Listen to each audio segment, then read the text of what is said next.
Be'ezat Hashem Yitbarach.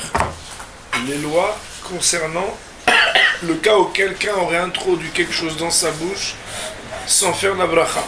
On sait qu'il est marqué dans la Gemara de Brachot à la page 35a Asur lo le'adam sheyene mina olam hazeh kodem bracha. Il est interdit à l'homme de tirer profit de ce monde-ci sans bénédiction. Il y a d'autres nushaot, notamment Rabbi Shimon Bar Yochai dit Asur l'adam sheita'om klum kodem sheivarech. Un homme il n'a pas le droit de goûter quoi que ce soit avant de faire la bracha.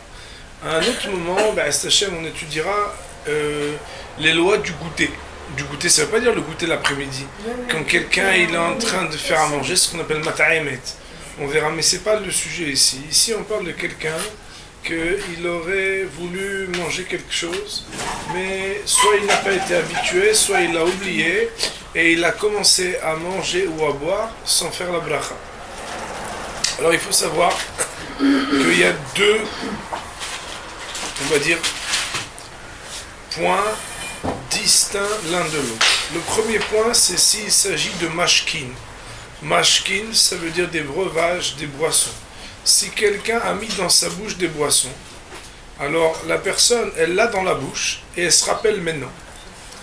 Alors, qu'est-ce qu'il doit faire? Le Shulchan Aruch nous dit à l'article 172 de la partie Orach Haim que d'après la stricte loi, il peut avaler sans faire de bracha. C'est un hidouche, pourquoi? De toute façon, il ne peut pas faire la bracha, là, il l'a dans la bouche. Oui, mais d'un autre côté, il n'a pas encore avalé. Si Béhémet, il fallait faire attention à ne pas être néhéné, à ne pas profiter mina olam hazeh de ce monde-ci sans bracha, il aurait pu recracher les ma'aseh. Alors il faut savoir que quand quelqu'un il a déjà avalé, c'est marqué meforach, explicitement dans les décisionnaires. Si quelqu'un il a déjà bu, il a avalé, il ne fait pas la bracha après. S'il doit reboire, alors il fait la bracha. Quelle différence? Pourquoi on va, vous allez voir, proposer des solutions à cette personne qui l'a encore dans la bouche? Tout simplement parce que tant qu'il n'a pas passé sa gorge, l'aliment, alors il n'a pas encore été entre guillemets néhéné. Et Béhémet, que le fait d'avaler, c'est ça qui Béhémet nécessite une bracha. C'est la raison pour laquelle, puisque quand c'est encore dans sa bouche qu'il n'a pas encore avalé, il se rappelle qu'il n'a pas fait la bracha, il lui incombe maintenant l'obligation de faire la bracha. Le problème il est que quoi? Que il ne peut pas. Pourquoi? Parce qu'on sait que s'il recrache, pas tout le monde reboit des choses qu'on a crachées, à part les enfants qui ne sont jamais gênés de ces choses-là. Un adulte ne reboit pas. Et mettre sur le côté, c'est pas évident de mettre sur le côté, de dire bon, c'est très difficile à faire. C'est la raison pour laquelle nos hachamim vont nous dire, puisque le liquide qui est dans sa bouche est considéré comme à ce point abîmé qu'il n'est pas ra'ouil lechol adam. Si on prenait ce même aliment et le proposait, ça y est, maintenant il n'est pas, on ne peut pas, il est déjà abîmé, il est déjà dans la bouche. C'est la raison pour laquelle, Me'ikaradin, d'après la stricte loi, il n'y a aucun problème que cette personne-là avale son aliment, c'est-à-dire sa boisson, sans faire de bracha, même juste après. Maintenant, le Kaf HaHaim, lui nous dit que Kaf HaHaim, ça veut dire pour les Sfaradim, c'est que, même si les personnes elles s'en rappellent, elle a la boisson dans la bouche comme ça, alors, même si elle pourrait ne pas faire de bracha, puisque certains vont dire qu'en pensant la bracha, on pourrait être acquitté au moins a posteriori, Kaf HaHaim, comme ça l'opinion des Sfaradim, on doit penser à dire Baruch ata Hashem Elokeinu melech haolam, et la boisson qui est concernée, si c'est un shakol ou un boré préagéfé. Si la personne avait beaucoup de boissons, la personne elle a 1 litre de coca et elle a mis une gorgée dans sa bouche, alors il faut savoir que ça ne s'appellera pas baltashhit si elle préfère rejeter cette petite gorgée dans un évier ou dans les toilettes pour ensuite faire la bracha. Mais elle n'est pas obligée de le faire, elle peut avaler sans problème, il n'y a pas de problème, elle a dans la bouche, à partir du moment où elle a dans la bouche, c'est trompé, il n'y a pas de problème. Si par contre la personne, mesdames, elle a fait comme le Kaf HaHaim, donc elle a dans la bouche la boisson, elle n'a pas fait la bracha, mais elle dit « Ah, mais je me rappelle du shi'ur, je vais dire dans ma tête « Baruch ata Hashem Elokeinu melech haolam shakol nemidvaro » dans mon cœur.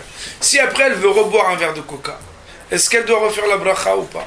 Alors, Raoul Yosef, il est pour ça qu'il faut dire Baruch Shem Kevod Malchuto La'olam Va'ed, cette fois-ci le dire, après avoir avalé cette gorgée pour laquelle on a une pensée de dire le Baruch Ata Hashem, et redire la bracha, Shakol Nyabidvaro Borepere Gefet, donc selon ce que l'on va boire. Vous voulez que je répète ce que j'ai dit là? Je répète. Ça paraît technique, mais c'est pas compliqué. La personne a un coca. Elle vient et elle met dans la bouche, elle fait pas la bracha. Elle l'a dans la bouche, elle se rappelle qu'elle aurait dû faire la bracha quand c'est déjà dans la bouche.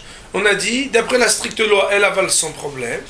C'est mieux qu'elle fasse la bracha dans sa tête, même si elle la prononce pas parce qu'elle ne peut pas la prononcer.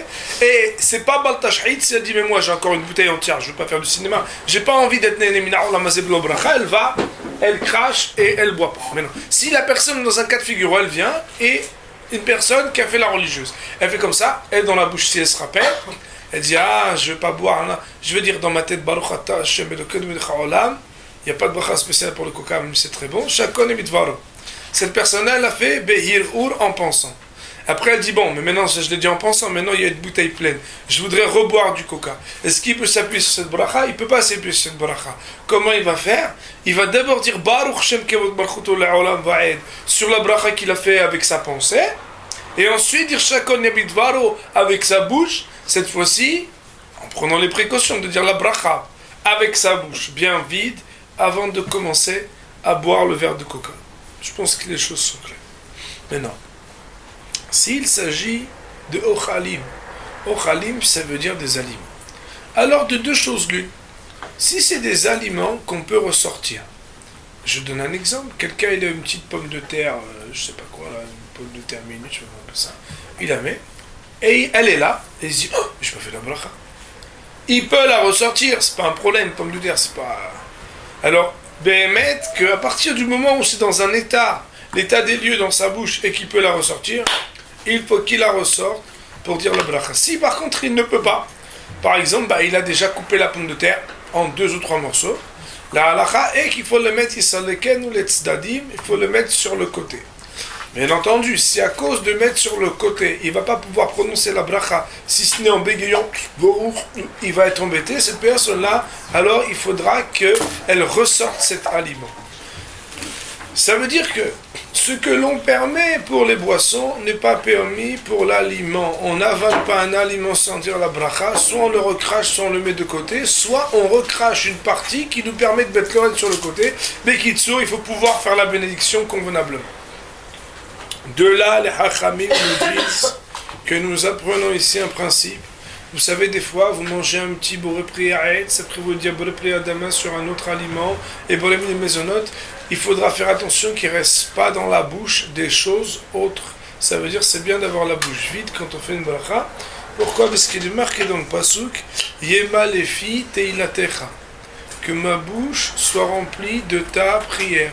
Ça veut dire quoi? Ça veut dire que rien d'autre dans ma bouche n'est là que la beracha, donc il faudra faire attention d'avoir ni chewing-gum, ni toutes sortes de choses dans la bouche quand on fait une bracha, ni d'autres aliments, mais à part quand il s'agit, il faut le dire, shen totevet, des dents, des choses comme ça il n'y aura pas de problème, mais choses qui est étrangère à la bouche elle-même, comme, je sais rien, des fois les gens ont une petite brindille, des choses dans la bouche, il faudra les mettre de côté pour faire la bracha.